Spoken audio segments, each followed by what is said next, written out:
Okay. So you guys are kind of exiting. So let's start with Isaac, Jack, and Charlie here still. What are you guys doing? Um, Isaac kind of faces Charlie and says, you probably remember Skinny Jim, right? Yeah, I remember. I haven't. That's the name of the carnival that we met at, right? Yeah, and Skinny Jim himself is the ringmaster, and I don't know. He kind of. Yeah, Skinny Jim's Wandering Wonderland. I remember you said the name many, many times when we first met. Yeah. I was excited to welcome you. And it's a good name. I like it. And I just haven't heard from him in a long time. But I'm kind of scared. It's like, what if it's like bad? What are you scared about? I just, what if they're not doing well? What if I see something I'm, not ready for? I think they all probably really miss you. I mean, there were so many people you introduced me to that they were like, you told me back then that they were kind of like your family. So I'm sure that they're really excited. They'll be really excited to hear from you if you haven't heard from them in a while. Yeah, yeah, you're right. I think you're right. But think I'm gonna use this thing before I talk myself out of it. Will you guys stick around? Jack puts a hand Yeah, of on course. Isaac's shoulder. We are here to support you.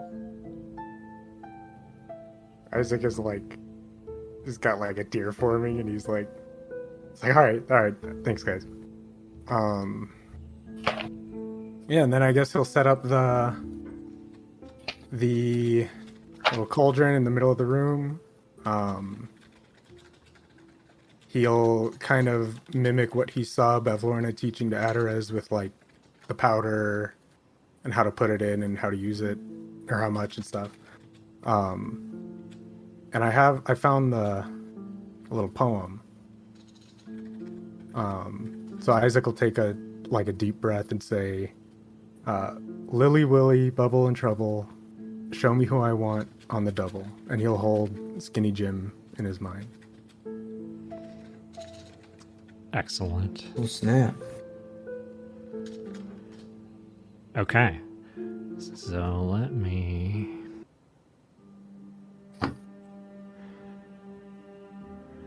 So as you recite those words, Isaac, smoke begins to billow out of the teacup cauldron.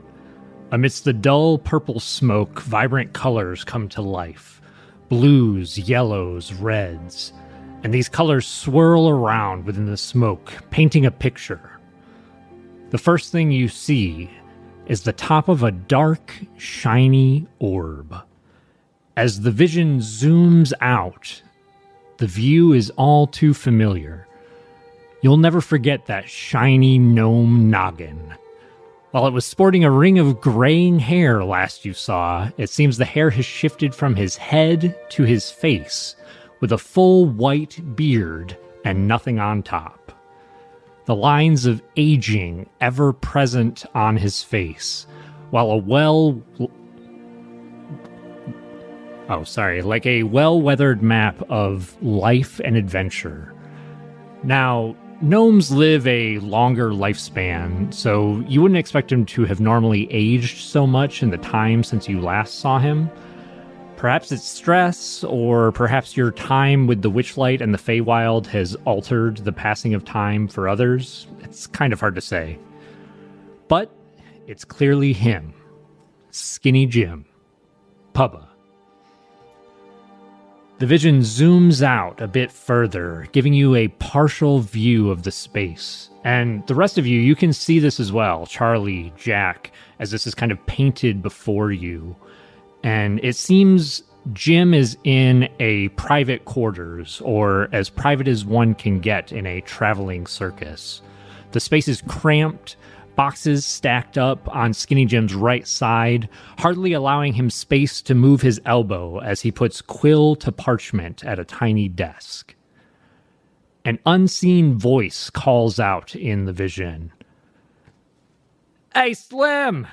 You gonna hide in there all day, or you gonna help me set up the next show?" "I told you to quit calling me that." "Hey, you write more letters to him? When are you gonna realize they're never gonna reach him?" And you see Jim's mouth moving as he kind of tenses. "One will, and I'll keep sending them until that one gets through." Psh, yeah! And the ghost of Mama Sharps is gonna waltz through our front door and put on a show this evening. Ha! Just give it a rest already. I need a hand fixing the stage. Grok missed his throw earlier and broke one of the support beams. And you know if it wobbles even a hair, Jimbo and Jumbo will have a hissy fit. 2 minutes, and you'll have your hand. Time is money, and gods know we sure as hell ain't making much of that these days. And you hear the footsteps trail off into the distance. The conversation finished, and Skinny Jim turns his head, placing a hand atop a leather belt on his desk. Looks like the belt holds a half-dozen throwing knives. And he murmurs to himself, "Morgana." As he does so, he pulls out one of the knives, and he throws it at a well-used wooden dummy in the corner of the space. The dagger connects sideways, hitting the dummy, but not sticking into the wood. It clatters to the floor, and he kind of mumbles to himself, "Never did pick up on those tricks of yours. May the Mistress of Shadows have mercy on your soul." And you can see he takes the quill back to the parchment in front of him, and he begins writing, and you guys can kind of see over his shoulder to the letter. Would you like to read the letter that he's writing? Yeah. Okay. You watch him continue writing on the parchment, and the very first word strikes you as it reads, "Your name, Isaac." And you kind of imagine it in his voice, and it reads, "Isaac, I've lost track of how many letters it's been. I just keep writing and sending them. Are you doing okay? I imagine you're a big hotshot now. Peak performer at the Witchlight Carnival. Well, I hope you haven't forgotten us little folk at the Wandering Wonderland. Listen, I wanted to tell you about your parents. I know it might not be important to you, but I want you to have the details in case you find the urge to seek them out one day." And you can tell, Isaac, that the next piece that was written describes in detail some elements about your parents. Would you like to continue reading it?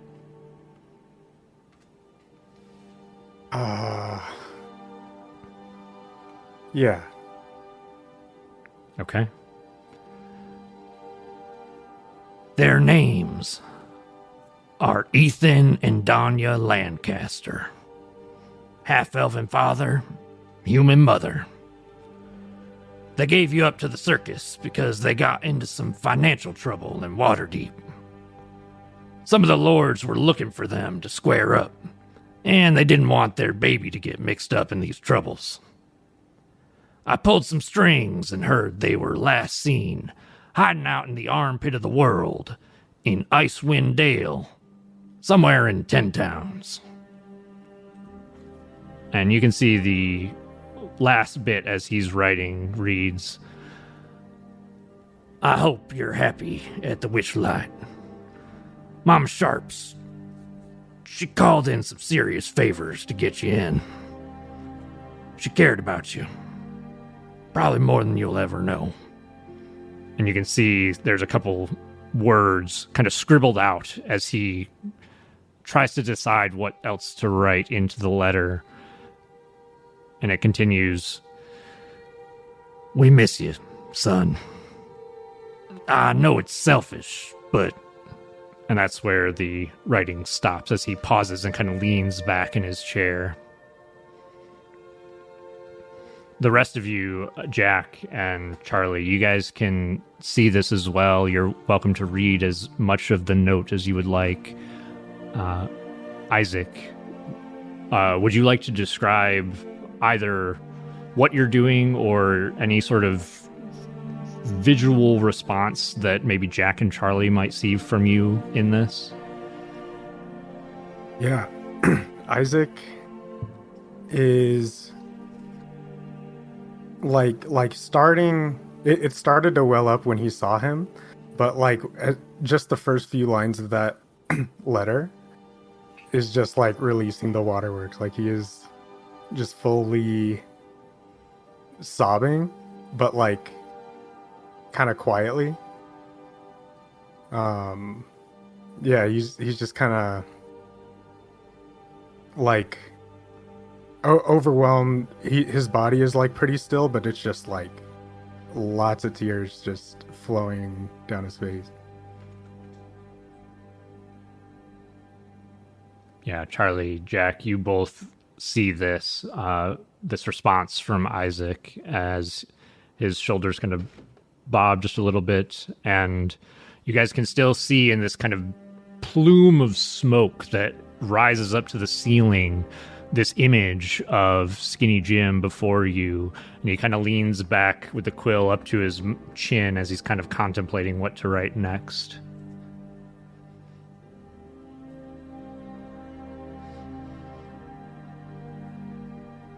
I think that, like, if like very tentatively, Jack would like place a hand on Isaac's shoulder, and if Isaac is not uncomfortable with like the comfort, he would move in to give him a hug. Yeah, Isaac welcomes it. Yeah. He continues to cry. Jack feels his nose tingle a little bit. It's with a little bit of empathy there. It like suddenly occurs to, you know, like as he kind of like returns, or the contact from Jack kind of returns him to, you know, the fact that he's in this hut using a spell, and it occurs to him that he doesn't know how long he has. So like through his tears, he's like, he says, Bubba.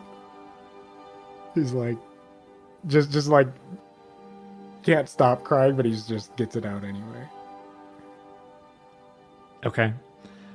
Knowing what Leaf told you about how the magic for this cauldron works, is your intent to try to reach out and speak to Skinny Jim?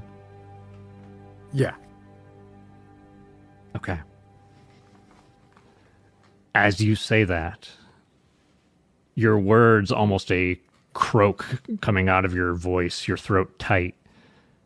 You see Skinny Jim kind of perk up, and he kind of turns looking up. You have this view of him kind of from like a downward angle, and he kind of looks up in your direction. He seems confused though, but at the same time he looks hopeful, and he calls out in his kind of deep voice and says, Isaac, am I hearing things? No, it's me. I'm here. I'm using a spell thing that I stole from a witch, and I thought I could check on you because I haven't heard anything, and I wanted to know if you're okay. And he kind of just trails off. Oh, Isaac, it's been so long, and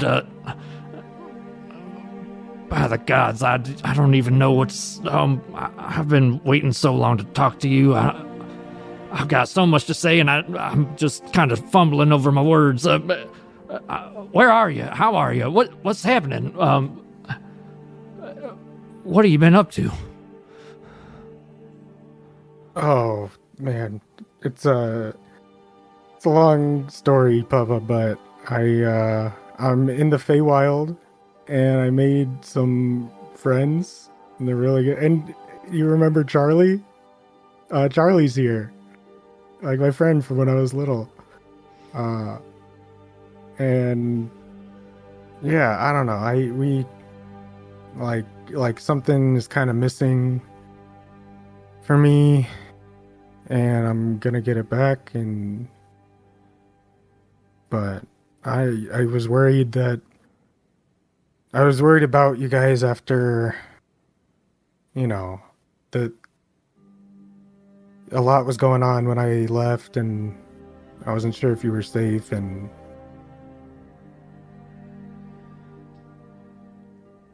I mean, lots happened, and after the incident, I mean, things have been a little tough to get paying gigs and such, but Mama Sharps, she's not with us anymore. And Charlie, you recognize that name. You know that it's a name that Isaac mentioned in fondness as one of his teachers, just as a note. Mm-hmm. What did you want to say, Isaac? Yeah. Oh, go ahead. Sorry, I just wanted to add that when it originally got mentioned that she was dead, Charlie's face just fell because she knows who that is, and she knows that person is important to Isaac.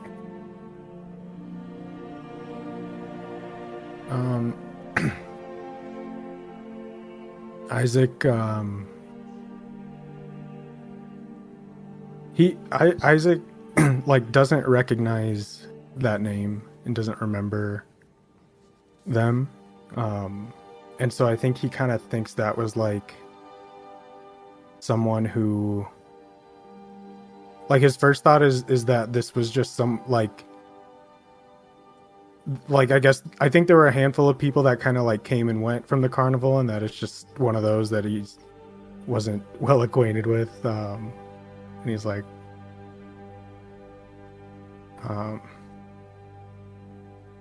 oh yeah, I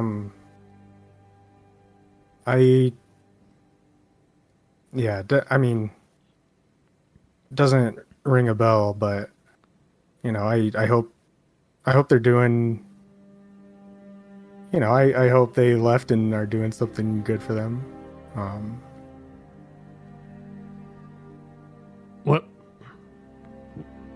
What do you, Isaac? Is something wrong with you?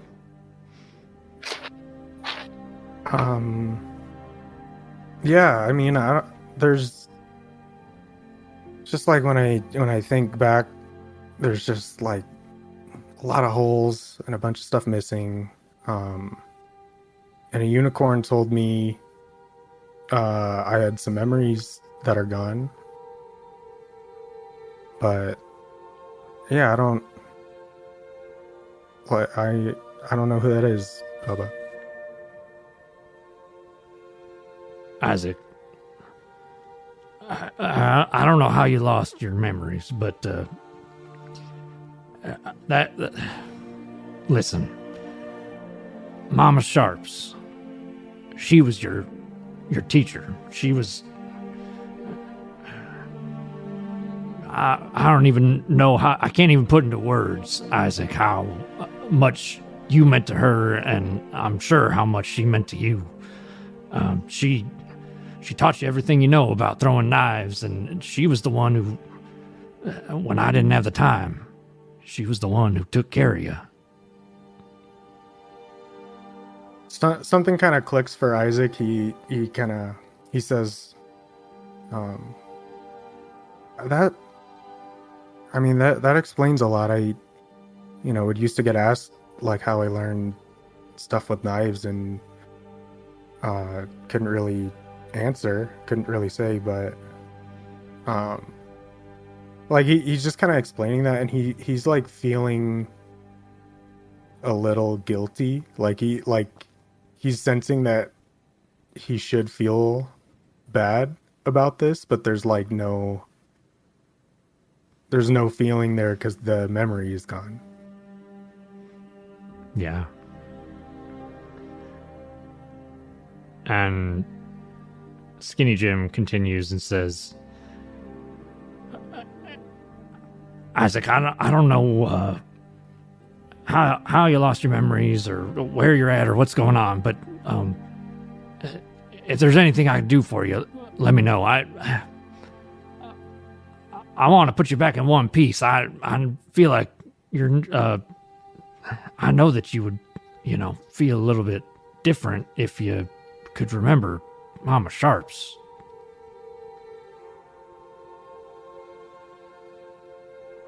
Isaac, he says,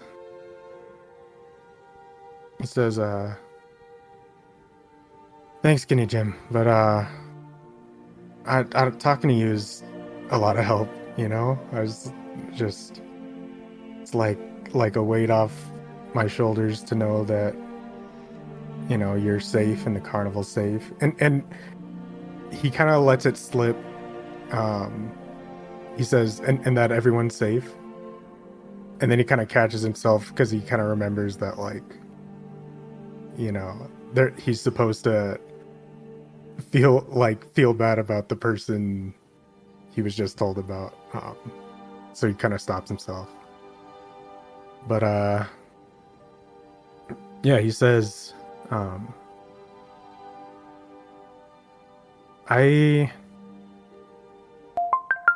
don't know what you can do to help, but I think I'm not alone out here. I think I'll figure out what I need to figure out, and when next time I'm on the same plane of existence as you, I'll come stop by and say hi, and hopefully I'll be able to mourn this person properly if I ever find out who they are.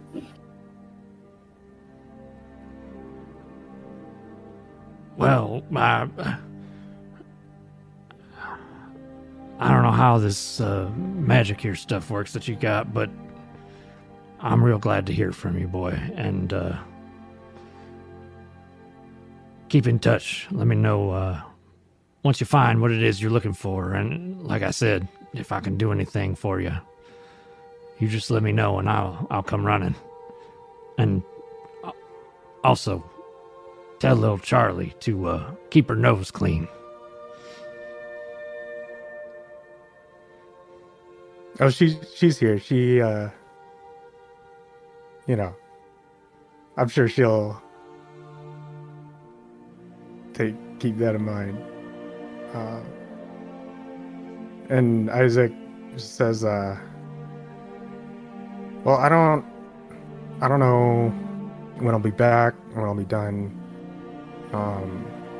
But I, just put out some flyers and I'll find you guys wherever you're at. Of course I will. And I've been sending you letters for years now, and as far as I know, that none of them have gotten your way, but I'll keep trying. Yeah, Isaac is kind of like tearing up again, and he's like, no, I never got any of them, but it's, that's kind of what got me so worried, but it's, it means a lot to know that you were trying to get in touch. As you say that, you can see the cloud of smoke begins to slowly fade away, and you can kind of hear the distant call of Skinny Jim's voice, and he says, "I never stopped caring about you, son. Please be safe. Take care of yourself." And it kind of fades to nothing as the image disappears and the smoke vanishes in a just puff of dust.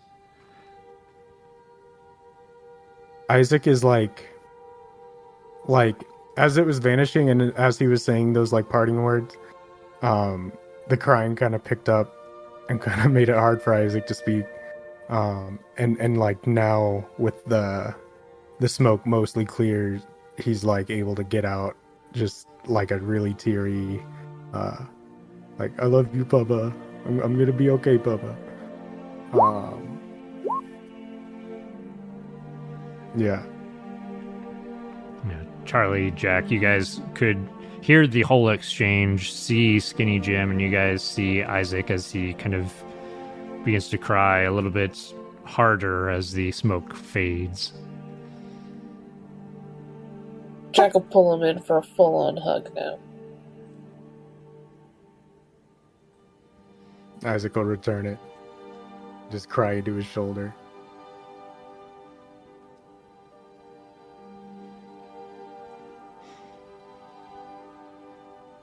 After this, we will find your family again. Yeah, we will. Thanks, Jack. Thanks, Charlie, for being here. Isaac is kind of like wiping his tears. His eyes are all like puffy, and he's he kind of like forces a grin. He's like, "All right, who's ready to party?" Charlie is looking down at the floor for a while and keeps like sheepishly looking up and then looking down again. Like when a child sees somebody older than them who is, like a big brother or somebody old, much, older, more respected, when they're upset and the child isn't really sure what to do. But when Isaac turns and smiles, Charlie's eyes just swell up with tears, and she runs forward and hugs him and buries her face into his chest. He returns the hug, and a few more tears kind of slip out.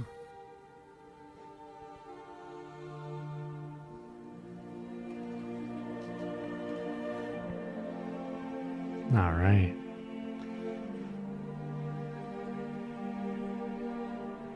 So with that, let's check in with Leaf and Adarez. Who are having a fun, silly time. Yeah. if I may, Yeah. I'd like to give my inspiration to Isaac Absolutely. for that whole scene there, if I That can. was good stuff. Thanks. Yeah, you don't have to wait till the end of the session. I just always forget to. I'd give mine to the DM right now if I could. That was because a lot of that was like a surprise for me, and we kind of talked about that, and it's like, I don't know, I'm kind of blown away by a lot of stuff in there. The best character development happens when you're actually surprised. Yeah. Awesome. I'm glad you enjoyed it. So, moving away from the more somber moment to perhaps a more Scooby-Doo-esque moment.